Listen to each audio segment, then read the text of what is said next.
यज्ञोपवीतम समर्पयामि। यज्ञोपवीत के बाद चंदन लगा देंगे भगवान को। गले में बैजंती माला माला बजावे मुरली मधुर बाला बाला। श्रवण में कुंडल झलकाला झलकाला।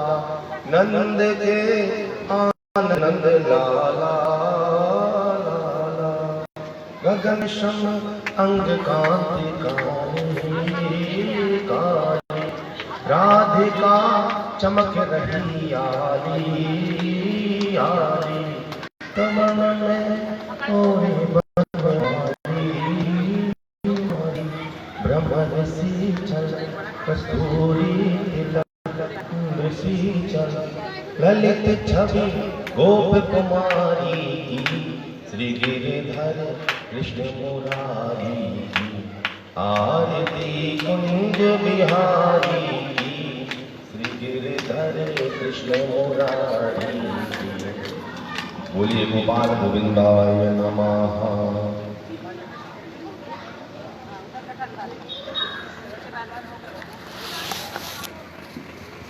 फूलों में सज रहे हैं फूलों में सज रहे हैं श्री वृंदावन बिहारी।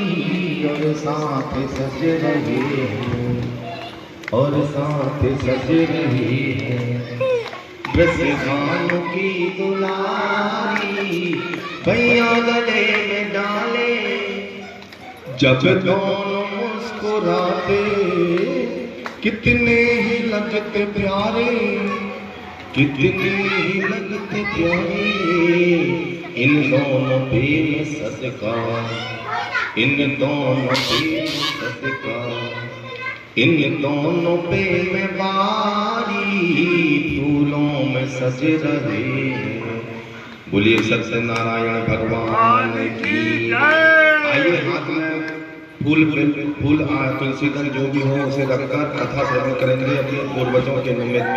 आज द्वादशी तिथि इसलिए एकादशी का फल देने के लिए हम भगवान को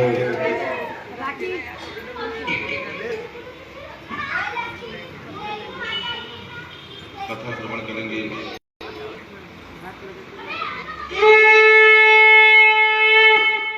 बोलिए सत्यनारायण भगवान की। शांताकारं भुजंगशयनं पद्मनाभं सुरेशं विश्वाधारं गगनसदृशं मेघवर्णं शुभांगं लक्ष्मीकान्तं कमलनयनं योगीं वृषभानगम्यं वन्दे विष्णु भवभयहरणं सर्वलोकैकनाथं। शांताकारम यानी भगवान का भक्त कैसा हो। सुखावसाने दुखावसाने देहावसाने सदा प्रसन्नम। देखो पांडव दुख के समय भगवान को याद करते हैं। कुंती सुख में भी भगवान को याद करती है। भीष्मपितामह अंतिम समय में भगवान को याद करते हैं। जीवन के हर समय में भगवान का ध्यान करो।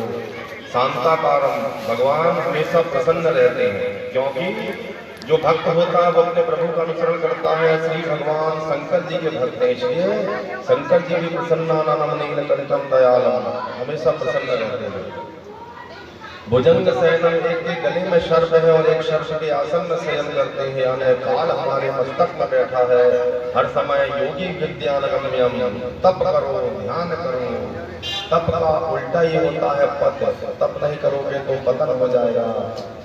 योगी विद्यानगम्यम सारा संसार भगवान में समाया है। और ऐसे भगवान जो सारे विश्व में व्यापी हैं। विश्वरूप भगवान भक्तों के हृदय में समाये हैं। जगत की दौलत लक्ष्मी और कुबेर भगवान के सामने बैठे हैं और भक्तों को हृदय में स्थान देते हैं। ऐसे संसार के जो सार हैं जो एक नाथ है श्री भगवान भवसागर को पार करने वाले भगवान को छोड़कर हम कहाँ जाएं। जाऊं कहाँ तजी चरण तिहारी। ऐसे सत्यनारायण भगवान की हम वंदना करते हैं। नैमिषारण्य नाम का तीर्थ है भारतवर्ष में। उत्तर प्रदेश में लखनऊ से जब हम हरिद्वार की ओर चलते हैं तो वहाँ बीच में एक स्थान पड़ता है सीतापुर नाम का जिला, जहाँ पर नैमिषारण्य नाम का तीर्थ है।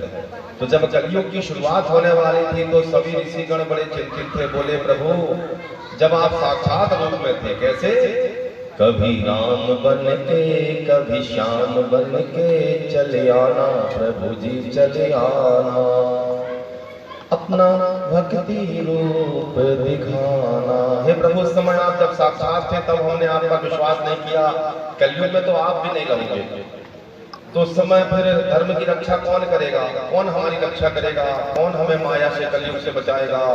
भगवान ने कहा कि सुदर्शन चक्र के पीछे पीछे सभी ऋषिगण चलते जाइए, जहां पर ये सुदर्शन चक्र विश्राम करेगा उस स्थान पर मेरा वचन है कि कभी कलयुग आ नहीं सकता।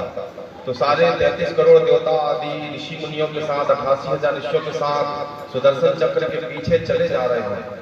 श्री कृष्ण गोविंद हरे मुरारी, हे नाथ नारायण वासुदेवा, श्री कृष्ण गोविंद हरे मुरारी, हे नाथ नारायण वासुदेवा।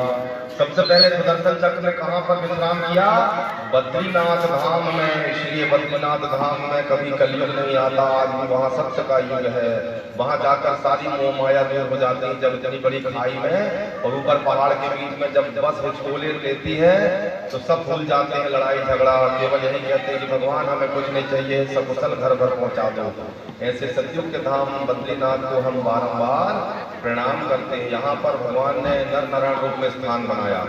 अब वो सुदर्शन चक्र आगे की ओर चलता है त्रेता के धाम रामेश्वरम में विश्राम, जैसे रामेश्वरम में भी कभी कलयुग व्याप्त नहीं होता। और ऐसे निर्जन स्थान भी भगवान पालन करते हैं। त्र्यंबकम यजामहे सुगंधिम पुष्टिम वर्धनम उर्वारुकमेव वंदनान्मत्योर्मुक्षीयते मामृतात्। वहाँ भगवान महादेव ने अपना स्थान बनाया और भगवान राम जी वहाँ पर अपने रूप में बस गए। आगे वही सुदर्शन चक्र कहाँ चलता है, त्रेता युग के धाम द्वारिकापुरी में चक्र तीर्थ। चक्र तीर्थ यानी जहाँ गोमती चक्र निकलते हैं, ऐसे द्वारिका में गोमती नदी के तट पर, और वहाँ पर भी सभी देवताओं ने अपना स्थान बनाया। और आगे जब कुछ देवता बचे तो वो चल पड़े कहाँ, जगन्नाथ में। इसलिए जगन्नाथ मंदिर के ऊपर देखो ध्वजा में ऐसा चक्र बना, इसलिए क्योंकि वो भी चक्र तीर्थ है। और ऐसे चक्र तीर्थ में भगवान ने विश्राम किया, इसलिए जगन्नाथ के भात को जगत पसारे हाथ। तो सतयुग का धाम है बद्रीनाथ, यहाँ भगवान तपस्या में लीन है, वहाँ तप करना चाहिए। जब भगवान वहाँ तप करते हैं जटाजूट में, तो फिर भगवान पूजन कहाँ करते हैं, तो रामेश्वरम में भगवान ने पूजन किया, इसलिए पूजन वहाँ करते हैं त्रेता युग में। और इसके बाद फिर भगवान शयन कहाँ करते हैं, जरासंध के भय से मथुरा नगरी को रातों रात कहाँ पहुँचा दिया, समुद्र किनारे 8 प्रकार की सिद्धियों से लोग सोने की नगरी द्वारिका में। तो सोने की नगरी है और सोना यानी शयन भी कहलाता है, इसलिए वहाँ पर दर्शन करने से सुख शांति मिलती है, जीवन की अशांति दूर होती है। ऐसे द्वारिकाधीश भगवान को हम नमस्कार करते हैं। यहाँ भगवान शयन करते हैं, बद्रीनाथ में तप कर रहे हैं, रामेश्वरम में पूजन कर रहे हैं, यहाँ पर द्वारिका में शयन कर रहे हैं। पर भोजन कहाँ करेंगे, तो जगन्नाथ के भात को जगत पसारी हाथ, वहाँ भगवान भोजन करते हैं। तो 4 धाम 4 युग के प्रतीक हैं। अब देखिए आगे कथा आती है, सभी ऋषियों ने वहाँ पर अपना अपना स्थान बनाया, और वहाँ पर अपना स्थान बनाया। आगे वही चक्र आकर कहाँ रुका, नर्मदा के किनारे अमरकंटक क्षेत्र में, इसलिए इसको भी चक्र तीर्थ कहा गया है। यहाँ पर भगवान ने जब दैत्यों का विनाश किया था तो उन्हें जो दोष लगा था, इसलिए उन्होंने अपना चक्र धोया, इसलिए अमरकंटक के बाद चक्र तीर्थ कहलाता है। हरिशूदन नाम का तीर्थ है जहाँ भगवान ने चक्र को धुला था। इसलिए नर्मदा किनारे व्यक्ति उठता तो भूखा है परंतु सोता भूखा नहीं है। श्री नर्मदा मैया को हम बारंबार प्रणाम करते हैं। तो एक बार की बात है, अगली बार जब वो चक्र रुका 6वीं जगह में, 6वें दोष को दूर करने के लिए नैमिषारण्य नाम का तीर्थ है, गोमती नदी के किनारे, जहाँ की मति यानी बुद्धि गौ के समान सात्विक हो। वहीं पर भगवान कहते हैं कभी कलयुग नहीं आता, जहाँ पर हिंसा ना हो। गौमती नाम की नदी है, उसके तट पर हनुमान जी साक्षात रूप में स्वयंभू रूप में विराजमान है। धरती से निकले हनुमान जी हैं, परंतु इतनी बड़ी शिला है जैसे किसी कलाकार ने बनाया है। यहाँ पर 18 पुराण आदि का आयोजन सभी शिव जी महाराज ने श्रवण किया।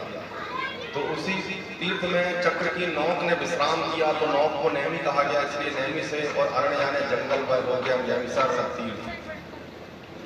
और कहते हैं कि निमी यानी पलक, पलक झपकने में जितना टाइम लगता है उतनी देर भी अगर वहां तीर्थ में कोई रह ले तो उसे इतना पुण्य मिलता है कि कोई वर्णन नहीं कर सकता। इसलिए तो आगे कथा आती है कि नारद जी ने जब भगवान से अनेक प्रकार की तीर्थों की महिमा सुनी तो उनका भी मन हुआ कि मैं भी पृथ्वी लोक में जाऊं। पर भारतवर्ष क्यों आए?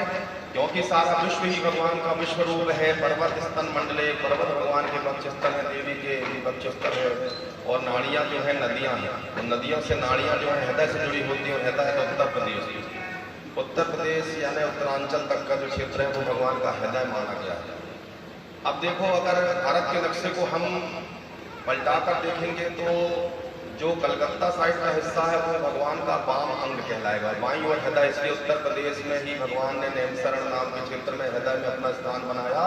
राम कृष्ण बौद्ध अनेक रूप में इसी हृदय स्थान में नारद जी ने जब पृथ्वी लोक की अनेक तीर्थों की यात्रा की, कहां से शुरू की? सरयू किनारे।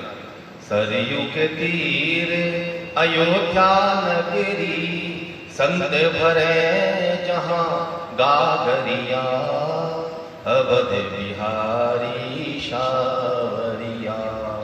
अवध बिहारी के बाद जैसे ही सावरिया सुना, भगवान कृष्ण का नाम है, चल पड़े अयोध्या से सरयू किनारे तीर्थ करते करते अयोध्या मथुरा माया, काशी कांचवंतिका, पुरी द्वारावती के का, सत्य का, सेतु बंदम रंगपट्टनम, काशी गोदावरी नटे, हरि क्षेत्रे श्री क्षेत्रे, नर्मदा किनारे आ गया।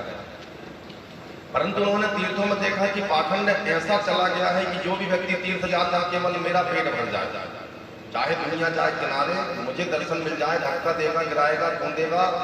और तीर्थों में जाकर लोग पाप ही कर रहे हैं, भंडारे में इतना खाएगा और फेंक देगा कि दूसरा भूखा रह जाएगा। तो तीर्थों में जाकर वो पुण्य नहीं कमा रहे, पाप कमा रहे हैं। और तीर्थ में भी जो बैठे लोग हैं वो केवल अपने पेटों की चिंता है, उन्हें तीर्थ यात्रियों से कोई मतलब नहीं। भगवान ने जिस दिव्य भूमि में आपको जन्म दिया और उस भूमि के प्रभाव से भी लोग वंचित हैं, इसलिए तीर्थों में भी अब वो महिमा नहीं बनेगी।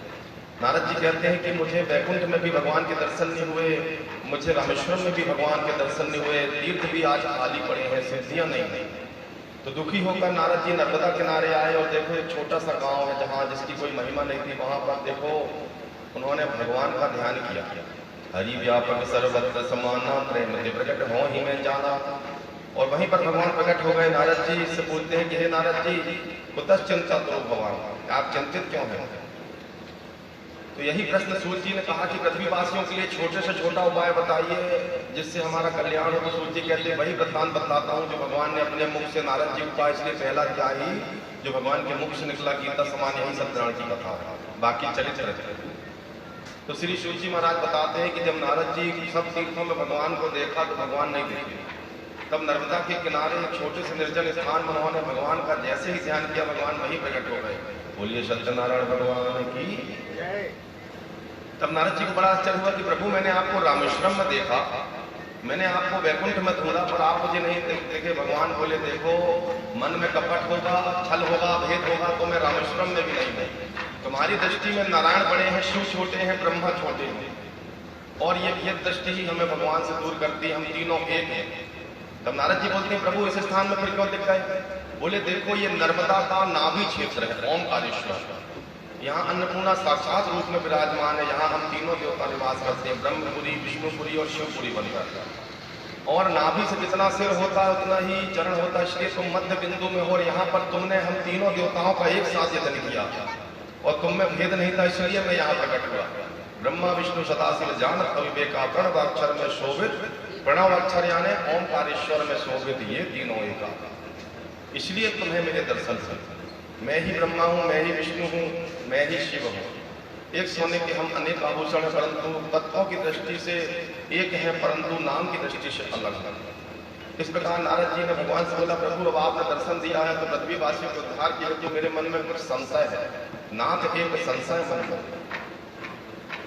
बोले प्रभु बड़े बड़े यज्ञों के द्वारा कलयुग में लोगों को आपको प्रसन्न करना संभव नहीं है, क्योंकि धर्म का एक पैर बचा है दान। ना तो हम सत्य बोल सकते, ना ही हम में सदाचार है। सदाचार यानी वृक्षों से जो लकड़ियां स्वयं गिर जाएं उसी से हवन होता, तब तो वृक्षों को काट कर ले आया जाता है। वृक्षों से माली के द्वारा जो फूल लाया जाता है वही पवित्र माना गया, परंतु लोग तोड़ कर ले आते हैं और जिसने सेवा की उसका दिल दुखाते हैं। तो जब हमने सेवा नहीं की, वृक्ष को बनाया नहीं, तो फिर हमें अधिकार क्या किसी के भी वृक्ष से तोड़ने का? इसलिए वह भी पाप है। पहले गोचर में जो कंडे बड़े मिलते थे उसी को ही हवन के उपयोग में लिया जाता था। हाथ फेरने से वो पिंड दान हो जाता, दूषित हो जाते। इसलिए अब गोचर भी नहीं बचे। गौ माता के चरने की जगह लोगों ने अपने अतिक्रमण में कर ली, इसलिए पृथ्वी बड़ी दुखी है। तो प्रभु अब इसी कारण से जब पृथ्वी दुखी है, पाप बढ़ रहा है, तो लोगों की उम्र का भी कलयुग में निश्चय नहीं है। पहले जितनी बार सांस में चाबी भर दी उतना ही खिलौना चलता था, परंतु अब कोई निश्चित नहीं कि कब वो चाबी अटक जाए। इसलिए ये बड़े बड़े उपाय करना पृथ्वी वासियों के लिए संभव नहीं। तो कोई छोटा सा ऐसा उपाय बता दो जिसको करने से उसी फल की प्राप्ति हो जो सत्युग में लाखों बार तपस्या करने से मिलती है। भगवान कहते हैं तुमने, यद्यपि मैं ये गूढ़ रहस्य किसी को नहीं बताता, अपात्र व्यक्ति को तो बताना ही नहीं चाहिए। पात्र का मतलब, पात्र यानी होता बर्तन। देखो उसी बर्तन में, तांबे में अगर आप पानी डालोगे तो अमर हो जाओगे, उसी में दूध डालोगे तो विष हो जाओगे। इसलिए वही बर्तन यानी यही शरीर से अमृत निकलता है, यही से विष निकलता है। इसलिए अपात्र को नहीं, केवल पात्र जिसको मेरे प्रति श्रद्धा हो। श्रद्धावान लभते ज्ञान, जिसको श्रद्धा होती है उसी को ज्ञान प्राप्त होता है। इसलिए तुमने विश्व कल्याण के लिए ये बात सुना, इसलिए मैं तुम्हें जरूर बताऊंगा। तब नारद जी पूछते, प्रभु अनेक तीर्थों में गया पर आप क्यों नहीं मिले, वैकुंठ में नहीं मिले? भगवान बोले, मन में अगर कपट है तो ना वसंतम वैकुंठम, ना काशी गोदावरी तट। तो प्रभु आप साधुओं के हृदय में होंगे, क्योंकि साधु रात दिन कीर्तन करते हैं। भगवान कहते हैं साधु का एक रूप रावण भी था, साधु का एक रूप कालनेमी भी था। तो साधु कौन है? साधुमती पर कार्याणी, जो दूसरों का कल्याण करे। वो फुल पैंट शर्ट पहनकर भी, साड़ी पहनकर भी साधु है, बिना जटा जूट के भी साधु है, जो दूसरों के लिए सोचता है। परहित सरिस धर्म नहीं भाई, पर पीड़ा सब नहीं अधमाई। तो इस प्रकार साधु की परिभाषा दी कि जो जीवन में दूसरों के लिए जीता वही सच्चा साधु है। इसलिए ना साधु हृदयान मिलता, मैं साधुओं के हृदय में नहीं। फिर कहाँ मिलोगे प्रभु? भगवान कहते हैं चौथे पद में, यत्र गायन्ते मम भक्ता। नवदा भक्ति में एक है हरि नाम संकीर्तन। कीर्तन कर करके देखो, जब हम कीर्तन करते हैं तो माँ भगवती हमारी कीर्ति बढ़ाती है। सबरी जटायु आदि की कीर्ति केवल मीराबाई की कीर्तन करने के कारण से, वो तो जेल में थी, परंतु कीर्तन के द्वारा आज उनकी कथा कही जाती है। परंतु ये विडंबना है कि कीर्ति और कीर्तन समानार्थी भी हैं और विपरीत भी हैं, विलोम भी हैं। देखो हमारी कीर्ति हमें कीर्तन से दूर करती है कि मैं इतना बड़ा अधिकारी, इतना बड़ा इन छोटे लोगों के बीच में क्या कथा करूंगा, और यही मैं था जब हरि नहीं हरि थे, मैं ना ही प्रेम गली यदि शास्त्र जा में दोनों। तो ये कीर्ति हमारी प्रेस्टीज, ये हमें भगवान से दूर करती है। और जब जीव सब कुछ छोड़ कर के अरे मैं तो भगवान कथा सुनने जाऊंगा, तो जब कीर्तन करता है तो स्वयं वो भगवती उनकी कीर्ति बढ़ाती है। यही सबरी के साथ हुआ, यही केवट के साथ हुआ। आज भी उनकी कीर्तियां गाई जाती हैं। तो आगे भगवान कहते हैं कि जहां मेरे भक्त मेरा कीर्तन करते हो वहां मैं भक्ति के रूप में प्रकट रहता हूं। तो लोगों ने पूछा, नारद जी ने पूछा, वहां तो 1000 लोग हैं, परंतु आप कहाँ मिलोगे? बोलेंगे भगवान बोले, जिसका मन निर्मल होगा, निर्मल मन जन देव मोहि पावा, मोहि कपट छल छिद्र मनावा। जिसका मन निर्मल होगा उसके मन में मैं भक्ति बनकर प्रकट हो जाऊंगा, और वो हजारों की भीड़ में भी मीरा बनकर नाचने लगेगी, ताली बजाने लगेगी, कीर्तन करने लगेगी। और जिसके मन में भक्ति प्रकट नहीं होगी, तब नारद जी बोले, प्रभु 1000 लोग होते हैं परंतु सबके मन में भक्ति क्यों नहीं प्रकट होती? तो भगवान कहते हैं कि जिस भाव से मुझे ध्याता है उसी भाव से मैं प्रकट होता हूँ। और देखो बहुत से लोग तो फ्यूज बल्ब है, नास्तिक व्यक्ति फ्यूज बल्ब में फिर कितने करंट डाल दो वो जलने वाला नहीं। इसलिए जिसमें भगवान का प्रकाश होगा वही प्रज्वलित होगा। आगे कथा में भगवान कहते हैं, पूजन के संदर्भ में नारद जी ने पूछा, प्रभु मैं बड़ा भ्रमित हूँ। कोई कहता है कि आप बैसाख के महीने में पूजन कराएंगे, कोई कहता है पुरुष में नहीं कराना, कोई कहता है इसमें नहीं कराना। इसी में लोग भ्रमित हैं। भगवान कहते हैं, तू कहता कागज की लेखी, मैं कहता हूँ आंखन देखी, तेरा मेरा मनवा कैसे एक हुए। तुम तो पुस्तक की लिखी कहते हो, मैं तो अनुभव कहता हूँ। उमा कहाऊं मैं अनुभव अपना, बिनु हरि भजन जगत सब अपना। भगवान कहते हैं देखो कब पूजन करना चाहिए, किस मुहूर्त में? तो ये सत्युग त्रेता द्वापर तक निश्चित था कि जब जीवन पूरा था, इसलिए इसमें मुहूर्त देखा जाता था। कलयुग में कल का सर्टिफिकेट नहीं है कि क्या होगा, कोई गारंटी नहीं। पल में प्रलय होगी, गौरी करेगा था। इसलिए जिस समय व्यवस्था हो जाए उसी समय तैयारी शुरू कर दो। तदेव लग्नं सुदिनं तदेवं ताराबलं चंद्रबलं तदेवं विद्याबलं देवबलं तदेवं लक्ष्मीपते ते युगमेश्वराणि। वही दिन सुबह जब मन में कल्याण हो, भगवान ने ग्रहण काल में कुरुक्षेत्र में अपने बंधु वर्गों के साथ पूजन किया।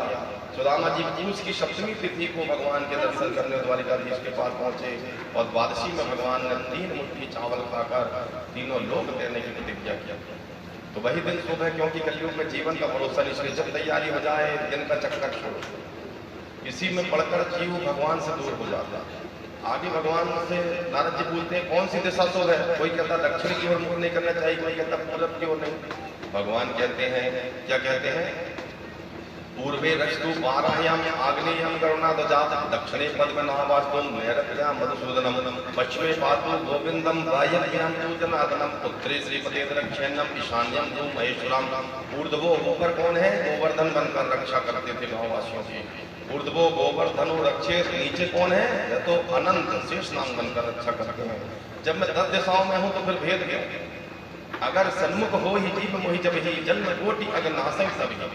सामने अगर गुरु बैठा है, सामने अगर भगवान का मंदिर है, तो वही दिशा चाहे वो दक्षिण ही क्यों ना हो, उसी को पूर्व मान लेना चाहिए। जब आप हमारे मंडला तट से पूजन करोगे नर्मदा जी का, तो आपका मुख दक्षिण की ओर होगा, पर दक्षिण तो पितरों की दिशा है, इसे तो और शुभ मानना चाहिए। ये पितर, ये यज्ञ पूजन हम इसलिए कर रहे हैं कि आपका हम पर ऋण है। बाढ़े पूत पिता के धर्म, आपके धर्म कर्म से हम आगे बढ़े, इसलिए जो दान पुण्य कर रहे हैं इससे आपको प्राप्त हो, ताकि जड़ में हम पानी डालेंगे, आप जड़ हो, आखिरी पत्ता फूल नाती पोते तक वो जल चमक जाएगा। ऐसे पितरों को हम धन्यवाद देते हैं, पितरों की कन्या है नर्मदा। तो जिस दिशा में भगवान उसी दिशा को शुभ मानना चाहिए। सन्मुख हो ही जीव मुझ जब ही जन्म होती। अब आगे नारद जी पूछ रहे हैं प्रभु अब एक चीज और बताओ। बोले क्या?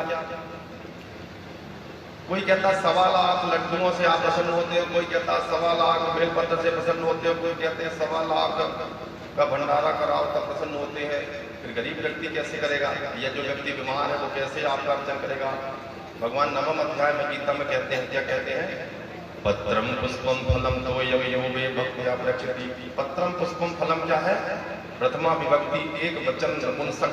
सच्चे मन से अगर कोई मुझे तुलसी दल भी अर्पण करता है, मुझसे प्रेम पूर्वक खाता हूँ। एक तुलसी पत्र के कारण से द्रौपदी के भगवाने के जूठे चावल से भगवान एक चावल से प्रसन्न हुए, तो तुमने 56 भोग बनाया, भगवान ने त्याग दिया। पर भाव से होना चाहिए।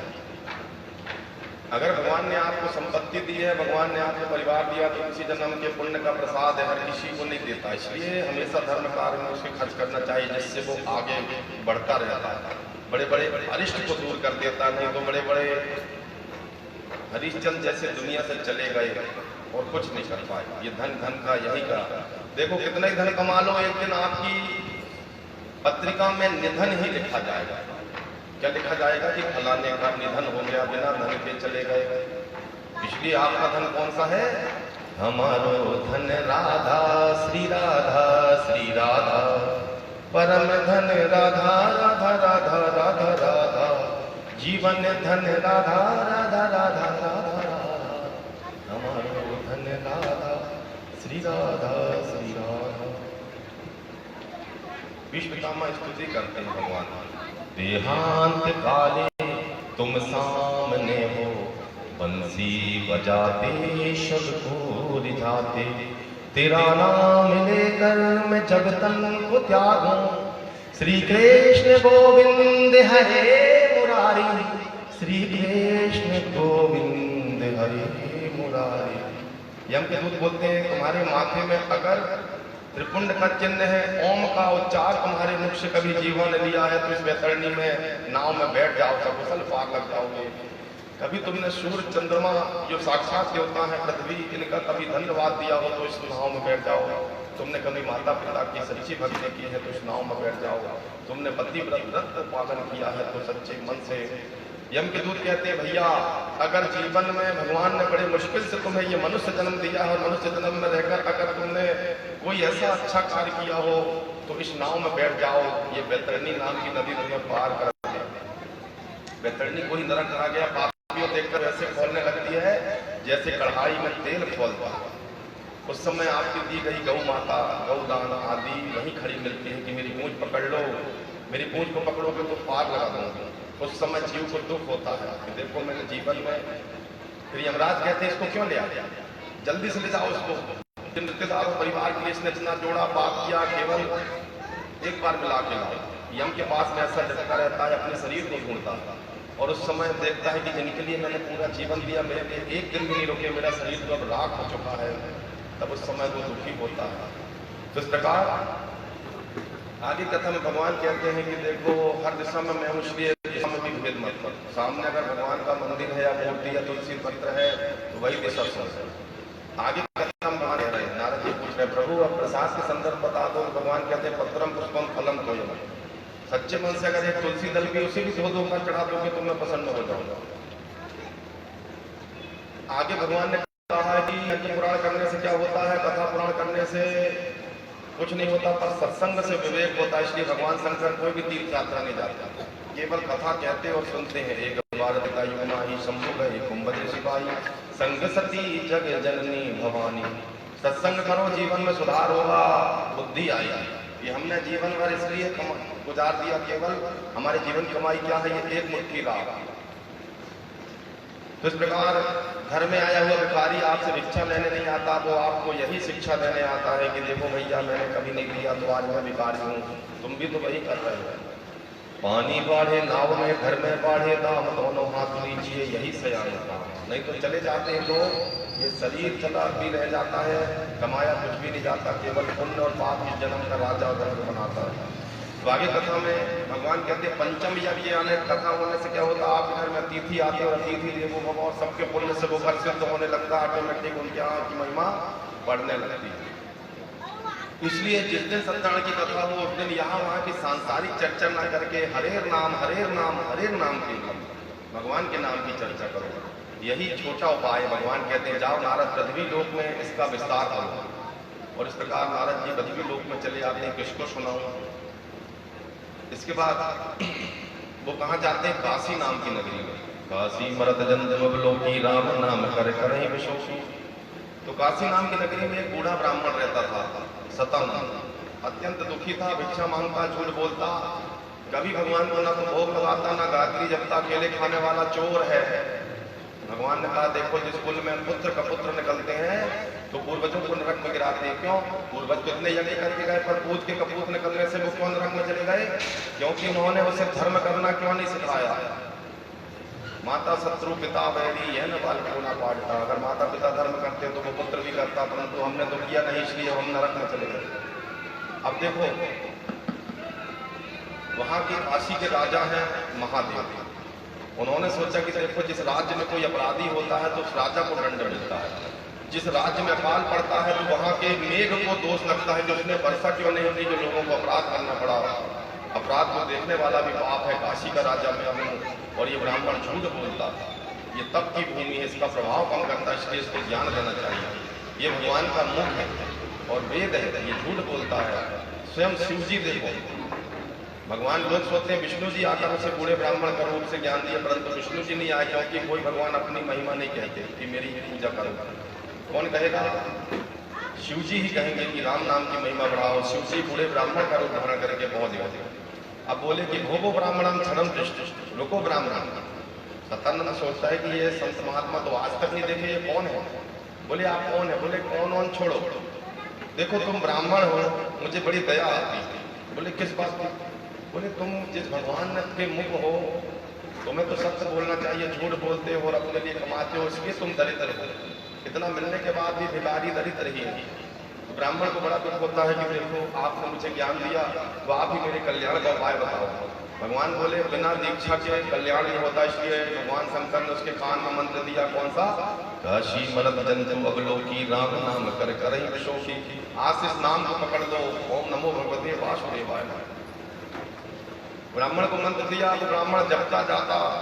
आज मन में सोच रहा है कि मैंने जो उपाय पूछा है अपनी दरिद्रता को दूर करने का, तो मैं आज से ही जो भिक्षा में धन मिलेगा, क्योंकि मैं भिखारी हूँ, मेरे पास धन कहाँ से आएगा, तो भिक्षा से जो धन मिलेगा मैं टूटी फूटी पूजा भगवान की करूंगा। आज उसने जब संकल्प लिया, देखो जब हम कोई भी पुराण आदि का संकल्प लेते हैं तो आप नहीं लेते, यज्जागृतं दूरम मुदेते तदुषुप्तम वेति दूरम गमम दूरम ज्योतिका ज्योतिरेकम तन्मे मनः शिव संकल्पमस्तु। शिव जी ने संकल्प लिया है कि हर व्यक्ति के मुख से अगर मैं राम नाम ना बुलवा दूं, इसलिए शमशान में जाते हैं तो राम नाम सत्य है, तब स्वीकार करता हूं। इसलिए कभी हनुमान जी बनकर, कभी भैरव बनकर, कभी साधु संत बनकर, कभी महात्मा बनकर, कभी कथावाचक बनकर किसी न किसी के मुख से राम का नाम बुलवा ही लेते। देखो कंस रावण तक को भय दिखाकर भगवान के नाम बुलवा लेते थे, तो उन्होंने उन्हें राम नाम की दीक्षा दी, इसी मंत्र को जपो। कलयुग में केवल यही नाम साचा, जिसने है ध्याया वही उसको पाया, होगा कल्याण तेरा, होगा कल्याण तेरा, यही साचो नाम श्री राम जय राम जय जय राम। राम नाम के हीरे मोती मैं बिखराऊं गली गली, ले लो रे कोई राम का प्याला शोर मचाऊं गली गली। तो इस प्रकार शंकर जी ने उसे राम नाम की दीक्षा दी। देखो जब वो संकल्प किया तो भगवान खुद ही पूरा करने लगते, उसकी व्यवस्था बनाने लगते, किसी को भी प्रेरणा करके। देखो आपने इतनी बड़ी पुराण कराई, आप घबरा रहे थे, पर कैसे हो गया? आप अपने घर का कोई काम करके देख लो, पुताई लिपाई आपको समझ में जाएगा 2 दिन काम में। पर आपने संकल्प लिया तो किसी को प्रेरणा देकर भगवान प्रसाद पहुंचा देते हैं, किसी के द्वारा दान पहुंचा देते हैं। जिसके भाग्य में होता है, जिसके हाथ में नारायण होते हैं, वही दान करता है।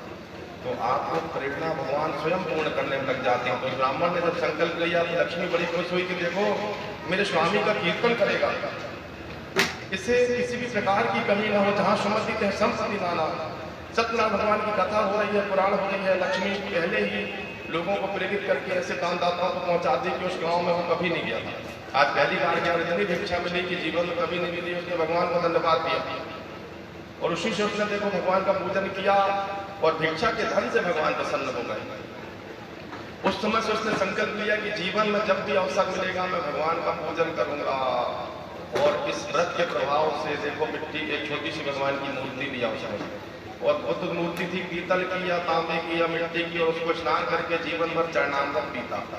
अकाल मृत्यु हरणम सर्व व्याधि विनाशनम विष्णु चरणोदकम पीत्वा पुनर्जन्म न विद्यते। हम द्वारिकाधीश जाते हैं तो क्या सोचते हैं, भगवान आपके चरणों की थोड़ी सी लत मिल जाती तो हम ग्रहण कर लेते। और देखो इस ब्राह्मण ने पिछले जन्म में भगवान के चरणामृत पिया था, मूर्ति के भगवान ऋणी हो गए। अगले मनवंतर में द्वापर युग में वही ब्राह्मण सुदामा बना और महाकाल की नगरी में भगवान कृष्ण का मित्र बना। और वहां से जब आगे की ओर बढ़ा द्वारिकाधीश ने उसके चरण धोए और पिछले जन्म के ऋण को उतारा। तो ऐसे भगवान की महिमा है। श्री स्कंद पुराण अंतर्गत रेवा खंडे सत्यनारायण कथाया प्रथमोध्याय संपूर्ण सत्यनारायण भगवान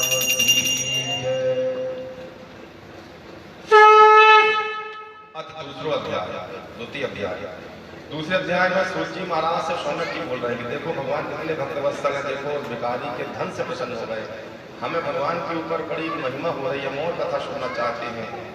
सूर्य जी कहते हैं मैं तुम्हें आगे कथा बताता हूँ।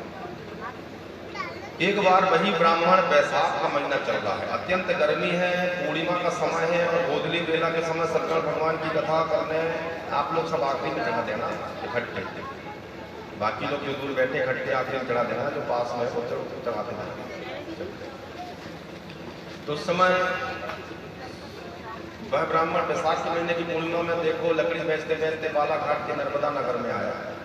तो यहाँ देखा कि यहाँ की माताएं मिलकर शिव पुराण का आयोजन कर रही हैं और यहाँ पर सत्यनारायण भगवान की कथा हो रही है। कल आया था ना भिक्षुक यहाँ पर, थोड़ा सा डिस्टर्ब है, किसी भी रूप में आ सकते हैं भगवान। तो उसने सोचा कि चलो यहाँ कुछ खाने को मिल जाएगा, यहाँ पूजा हो रही है। इसी उद्देश्य से वो वहाँ बैठा रहा और अनजाने में ही भगवान की कथा सुन लिया। और देखो अनजाने में भी उसको पुण्य मिला, उसकी बुद्धि जागृत हुई कि जीवन भर में लकड़ी को सिर में रखा परंतु कभी भगवान को माथे में नहीं रखा। हे ब्राह्मण देवता, आपकी तो यहाँ झोपड़ी थी, इतना बड़ा महल कहाँ से आ गया, इतना वैभव कहाँ से आ गया? पहले तो यहाँ कच्चा मकान था परंतु ये कितनी बड़ी बिल्डिंग कैसे बन गई? उसको बड़ा आश्चर्य हुआ कि पहले जब हम आते थे तो पुराना मकान था ये। तो उसने सत्यनारायण भगवान की महिमा बताई। देखो इन्हीं कृपा से सब कुछ होता है, हमारे घर में सब कोई खुश है।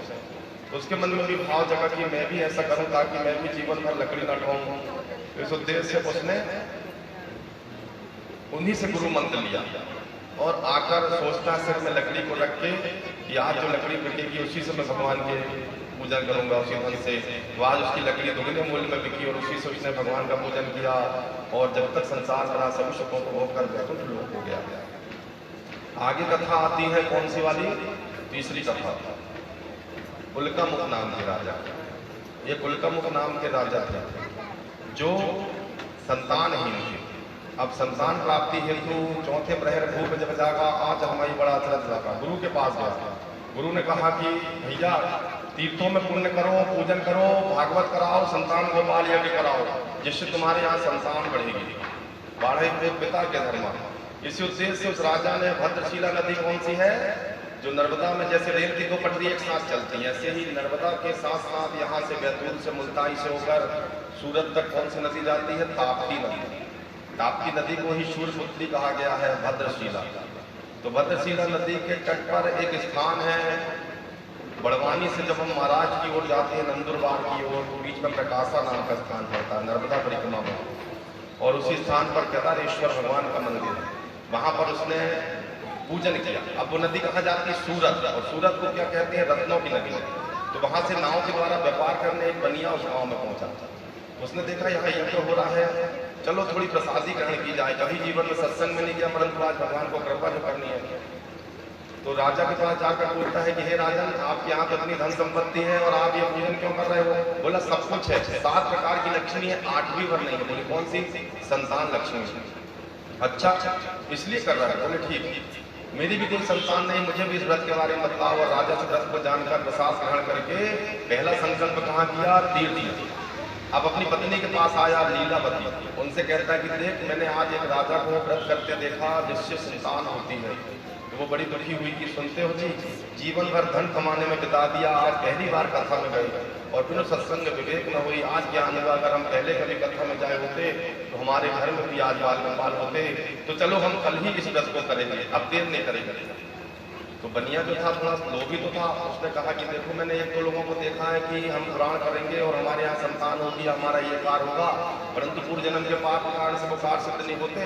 तो धन भी गया, समय भी गया और मन भी टूट गया। इसलिए जब तक भगवान मुझे संतान नहीं दे देंगे तब तक मैं ये व्रत को नहीं करूंगा, परंतु जब देंगे तो जरूर करूंगा। उसने ऐसा संकल्प अपनी पत्नी के सामने किया। वह बड़ी खुश हुई कि हे भगवान, मेरी इच्छा है कि आप मेरे यहाँ आओ, किसी भी रूप में आओ। और उसके बाद लक्ष्मी ने सोचा कि देखो, अगर देवता सोचते हैं कि हम प्रसादी खाने को लेगा, तो उसके पहले ही देखो गर्भाधान के समय में माता पिता जो ध्यान करते हैं वही संतान प्रकट करती है। आसुरी प्रवृत्ति रहेगी, बुरी चीजें खाओगे तो असुरी पैदा होगा। तो उस समय उसका ध्यान केवल धन प्राप्ति में था, और धन प्राप्ति होने के कारण से लक्ष्मी ही उदर में आ गई, कन्या बनकर। अब कन्या का जन्म हुआ, 11वें दिन नाम का संस्कार हुआ। किस दिन जन्मी थी वो? पूर्णिमा के दिन। पूर्णिमा में चंद्रमा पूर्ण कला में था, 27 कला में 30 अंश की। तो इस प्रकार पूर्ण कला में जब चंद्रमा था तो उसके कारण से उसका नाम रखा गया जो जो कन्या वर्धत है से शुक्ल पक्ष कर चंदा जैसे कलावती। अब उसकी पति ने कहा देखो, अब हमारे यहाँ तो संतान भी आ गई, हमारी वृंदावन खुशी भी आ गई, तो चलो अब हम चौक में अच्छे से धूमधाम से पुराण करेंगे। उसने कहा सुनती है अभी व्यापार का समय, बैसाख का महीना, देखो शादी शुरू हो रही है, 1 महीना घर में बैठे रहे, जब समय आएगा तब कर लेंगे। इस प्रकार उसने तीसरी बार संकल्प कर लिया, केशवाय नमः, माधवाय नमः, गोविंदाय नमः। और देखते देखते कन्या पिता के घर में बढ़ने लगी। और एक दिन उसने कांचन नाम के नगर, कांचन यानी कलकत्ता से एक श्रेष्ठ बनिए के पुत्र को योग्य जाना और अपनी कन्या का विवाह किया। तो विवाह के समय लड़का और लड़की क्या होते हैं? लड़की को लक्ष्मी रूप माना गया, इसलिए माता पिता उसके पाँव नहीं पड़, और लड़के को विष्णु भगवान का रूप माना गया है। विष्णु स्वरूप वराय नमः, किदंचलकुमलेभ्यो नमः। तो उसने कन्या दान जैसे तो किया, पर दान होता है जब विष्णु जी को सात्विक भाव से दिया जाए। उसने सत्यनारायण भगवान की कथा नहीं की, लक्ष्मी रुष्ट हो गई। देख, मेरी एक बहन है माया और मैं हूँ लक्ष्मी। लक्ष्मी धर्म के मार्ग में चलती, जब कोई धरती में एक बीज दान करता है नारायण को, तो मैं इतनी बड़ी फसल बनकर लौट आती हूँ। क्योंकि मैं गर्भ से उत्पन्न हुई, हिरण गर्भ। तूने केवल अपने लिए ही धन कमाया, तो ये माया कहलाई। तो मेरा क्या काम यहाँ, मैं चलती हूँ यहाँ से। चले गई, दूसरी बहन आ गई मायावती। अब मायावती कहती है कि भैया कभी तुमने हमारे स्वामी के लिए खर्च तो किया नहीं, तो चल कोर्ट कचहरी में खर्च कर लिया, वहां तो अच्छा होगा। चल बीमारी लाचारी में खर्च कर लिया, चल लड़ाई झगड़ा में खर्च कर ले, चल तेरे यहाँ कला करूंगी, उसमें तू खर्च कर लिया। इस प्रकार उसके घर में अनेक प्रकार की विपत्ति आने लगी। आज लक्ष्मी चले गई, माया आ गई, और आज पहली बार व्यापार करने कहाँ चला, रत्नसारपुर नाम के नगर में। रत्नसारपुर नाम का नगर कहाँ है, जहाँ रत्न सागर है, नर्मदा के उस तट में पश्चिम में, जिसे कहते हैं सूरत। रत्नों की आज भी वो नगरी है। तो सूरत में जाकर व्यापार करने लगा। व्यापार करते करते वो चंद्रकेतु के नगर में पहुंचा, तो अचानक जिस धर्मशाला में वो रात को अपने दामाद के साथ रुका था, तो वहां पर राजा के महल से चोरों ने धन चुरा लिया। सैनिक दौड़ते दौड़ते अंधेरी रात में अमावस के समय पकड़ते आए, वो उसी धर्मशाला में घुस गए और दूसरे दरवाजे से निकल गए और धन को वहीं छोड़ दिया कि पकड़ा गए तो फिर मृत्यु दंड होगा। और वहीं पर दोनों बनिया सोए हुए थे। राजा के सैनिकों ने जब धन यहाँ देखा तो सोचा यही दोनों चोर और बंधन से बांध दिया। अब कारागार में ले गए। आज ऐसी कोई माया हुई, माया ने ऐसा प्रभाव डाला कि उनकी बात कोई सुनने को तैयार नहीं। अब देखो उनका पूरा धन राजा ने छीन लिया। और यहाँ पर गांव में भयंकर अकाल पड़ा। जिस घर में धर्म कर्म नहीं होते वहीं पर कलयुग का वास होता है, वहीं पर हमेशा बुरी चीजें आती हैं। तो जब वहाँ धर्म कर्म नहीं हुआ तो उसके घर की सारी श्री नष्ट हो गई। अब माँ बेटी भिक्षा के लिए घर घर भटकने लगी। एक दिन जब गांव में कहीं भिक्षा नहीं मिली तो उस कन्या को पता चला कि दूर गांव में एक यज्ञ हो रहा है, वहीं पर कुछ भोजन मिल जाए भंडारे में। वह वहां आकर सत्यनारायण भगवान की कथा सुनी। कथा सुनने उसका मन पवित्र हुआ। देर रात्रि को देखो सत्यनारायण कथा का विधान गोधली बेला में, शाम के समय, संध्या बेला में, उस समय भगवान का विवाह हुआ था। जब गौ माता घर की ओर लौटती है लगभग 5 बजे को 6 बजे के बीच में, जब देर रात्रि को अपने घर आई तो माता ने चिंता से बोला कि बेटी कितनी रात कहाँ गई, देख तेरा पति भी नहीं है, पिता भी नहीं है, ये शोभा नहीं देता। तो बेटी दुखी होकर बोली, माँ तुम गलत मत समझो, ये भूख ही है जो यहाँ वहाँ भटकाती है। आज गांव में कहीं भोजन नहीं मिला तो मैं समीप के गांव में गई और वहाँ पुराण होने में देर थी, इसलिए मुझे आने में देर हुई। ले माँ मैं तेरे लिए प्रसाद लाई हूँ सत्यनारायण भगवान का। माता ने जैसे ही सत्यनारायण भगवान का प्रसाद खाया, अकाल मृत्यु हरणम सर्वव्याधि विनाशनम विष्णु चरणोदकम कृत्वा पुनर्जन्म न विद्यते।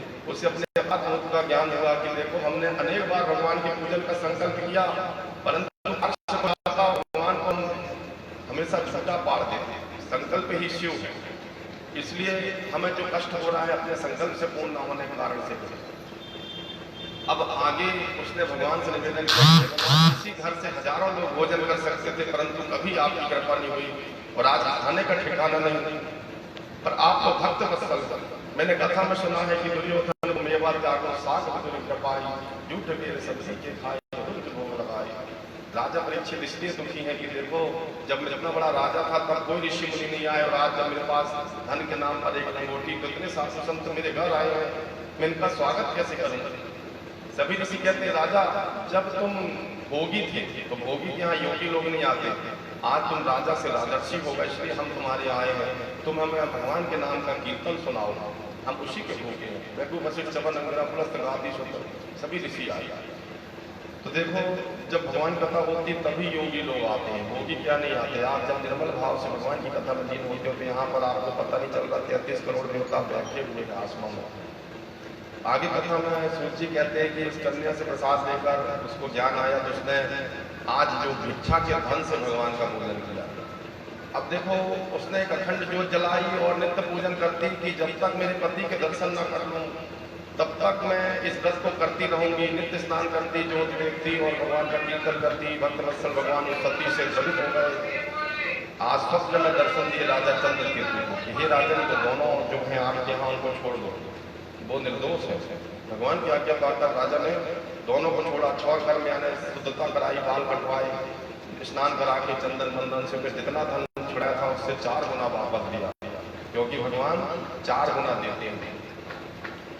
आगे की कथा में राजा को प्रणाम करके दोनों कहाँ आ गए, नर्मदा के तट में सूर्यपानेश्वर नाम के क्षेत्र में, जहाँ पर आज भीलों का आतंक है। तो उस स्थान पर आए तो भगवान ने सोचा कि देखो बहु जन्म समर्पित हैं, कई जन्मों के भक्त होते हैं तब भगवान कथा सुनने का अवसर मिलता है। ये आप एक जन्म की भक्ति नहीं है जो आप कथा सुन रहे हो, ये कई जन्मों की पुण्य है, पर आप भूल गए। तो ये मेरा कई जन्म का भक्त है, परंतु मुक्ति मिल जाना था, और इसमें जो लोभ भाव इसलिए ये मुक्त नहीं हो रहा, इसके लोभ को दूर करना चाहिए। तो उस समय भगवान दंडी स्वामी का रूप धारण करके चले जाते हैं और बोलते हैं, वो हे साधु तुम्हारी नाव में क्या है? उसने सोचा कि ये निर्जल स्थान है, यहाँ चोर डाकू रहते हैं, और ये कौन है जो साधु संत तो सब कुछ नहीं सकते। बोले आपको इस बात से क्या मतलब? देखो मैं मसालों का व्यापारी हूँ, धना मिर्ची आदि जीरा का धंधा करता हूँ, वो तो वही होगा। भगवान कहे ठीक है तेरे मुख की वाणी और जाकर नर्मदा तीरम तपम कुरियार, नर्मदा के किनारे तपस्या में लीन हो गए। आगे जब बनिए ने अपनी नाव को देखा तो धन के मार में जो नाव पानी में आधी डूबी थी वो ऊपर फूलों की तरह तैर रही, क्योंकि उसमें धन मसाले हो जाए। तो दुखी होकर भगवान के चरणों में गिरता, पर भगवान को पहचान नहीं पा रहा। बोलता प्रभु मेरे अपराधों को क्षमा करें। भगवान बोले मेरी बात को पहले सुनो, जिस स्थान पर तुमने असत्य बोला जानते हो ये कौन सा स्थान है? बोला कौन सा स्थान? यहीं पर राजा बलि ने अपना 100वां यज्ञ किया था। भृगु कच्छ, भृगु यानी भृगु ऋषि ने यहाँ पर तप किया था, यहीं पर वामन बनकर में आया। जब हम किसी भगवान का नाम अनेक बार जपते हैं तो वो नाम सिद्ध हो जाता है, जब अनेक बार तुम झूठ बोलोगे तो वो झूठ भी सत्य हो जाता है। इसलिए तीर्थों में किया गया कि पुण्य करोड़ों यज्ञों के समान है, और तीर्थों में किया गया कि पाप करोड़ों यज्ञों के पुण्य को नष्ट करता है, इसलिए तुम्हारे पुण्य नष्ट हुए। बड़े बड़े भगवान से क्षमा याचना करी, प्रभु एक बार कथा सुना हुआ। कहाँ पर? बोले उल्कामुख राजा के समय। तो उस समय मैंने जाना था कि आपकी माया जब मोहित करती है तो नारद सारद शेष महेश भी आपके स्वरूप को नहीं जानते। मैं तो मूर्ख माया से मोहित मनुष्य हूँ, आप मेरे अपराध को क्षमा करें। भगवान उसकी स्थिति से प्रसन्न हो गए, उसकी नाव को धन संपत्ति से युक्त कर दिया। फिर उसी तीर्थ में उसने श्री सत्यनारायण भगवान का पूजन किया और अपनी दान पुण्य करके नाव को संभाल कर अपने नगर पहुंचा। अब नगर पहुंचा तो अपनी पत्नी को खबर पहुंचाया। पत्नी उस समय जो अखंड व्रत रखी थी उसने अपने व्रत को पूर्ण किया, प्रसाद ग्रहण की, और आकर अपनी कन्या से भी कहा कि देख तू अभी तू नहा नहीं रही है, जल्दी से स्नान करके भगवान का प्रसाद ग्रहण करके तू भी आ गया। पर कन्या ने भगवान का प्रसाद वहीं फेंक दिया और दौड़ पड़ी परिवार से मिलने। देवता बड़े रुष्ट हुए कि देखो जिस भगवान के प्रसाद के लिए हम मनुष्यों से इच्छा करते हैं इसने उचित त्याग किया, आज हम भूखे रह गए। उन्होंने काम बिगाड़ना शुरू कर दिया, दामाद को नाव से तदस्य कर दिया। अब हाहाकार मच गया, कितने तूफान में कहीं ये नाव डूब तो नहीं गई। रोना मच गया, कन्या सती होने लगी। अपनी इकलौती कन्या के ऐसे व्यवहार को देखकर बनिया दुखी हुआ और बोला कि हे प्रभु आप हमारे अपराध को क्षमा करें, हम आपकी या तो माया से मोहित हैं या अपने पाप से मोहित हैं, आप हमारा कल्याण करें। उसी समय आकाशवाणी हुई कि इस कन्या ने प्रसाद का अपमान किया है, प्रसाद खाती होता प्रभु साक्षात दर्शन। कन्या ने जब प्रसाद की महिमा सुनी, आकर भगवान से क्षमा याचना की, माथे में लगाया और ग्रहण किया और आकर अपने परिवार को पाया। उसी दिन से साधु ने संकल्प किया कि जब तक संसार रहूंगा भगवान का पूजन कीर्तन करते रहूंगा। और देखो वही साधु बनिया जो था जिसने अगले जन्म में क्या बना, नर्मदा के किनारे मोर ध्वज नाम के राजा बने, जिनकी कथा मैंने उस दिन बताया था। और मोर टका जो खंडवा के पास स्टेशन ओमकारेश्वर जाने का, वहीं पर वो अपने पुत्र को भगवान को अर्पण करके मोक्ष को प्राप्त हुए। श्री स्कंद पुराण अंतर्गत देवा खंडे सत्यनारायण व्रत कथा याम पुत्रो याया संपूर्ण। बोले सत्यनारायण भगवान की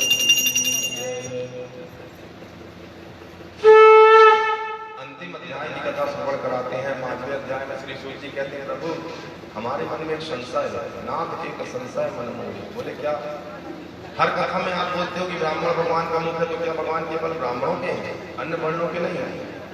सूत जी बड़े प्रसन्न हुए, बोले देखो भगवान को समदर्शी, जैसे सूर्य का प्रकाश वर्षा का जल भेद नहीं करता, इसी प्रकार भगवान भी भेद नहीं करते। देखो शरीर का पहला अंग मुख, मुख के बगैर शरीर शोभा नहीं देती, इसलिए भगवान का मुख है ब्राह्मण। इसलिए पहली कथा आती है ब्राह्मण की सतानंद की। इसके बाद फिर क्षत्रिय भुजाएं है, इसलिए दूसरी कथा आती है उनका मुख की। बनिया यानी वैश्य लोग पेट है, इसलिए अगली कथा आती है वैश्य की। और चौथा वर्ण जो है वो भगवान का सेवक है। सूची बोले रुकिए महाराज, सूची से कहते सोना जी ब्राह्मण को भगवान ने मुख दिया और शूद्र को पैर दिया, ऐसा क्यों? बोले देखो जितनी आसानी से शूद्र और एक महिला मुक्ति को प्राप्त होती है उतनी आसानी से ब्राह्मण भी नहीं होते। ब्राह्मण का मुख है वेद, इसलिए बगैर वेद अध्ययन के, बगैर ज्ञाति के ब्राह्मण मुक्त नहीं होता, बगैर यज्ञ के क्षत्रिय मुक्त नहीं होता, बगैर दान के वैश्य मुक्त नहीं होता। परंतु शूद्र ऐसा है कि सच्चे मन से सेवा करके भी मुक्ति को प्राप्त हो जाता है। और वही चरणों से गंगा निकली।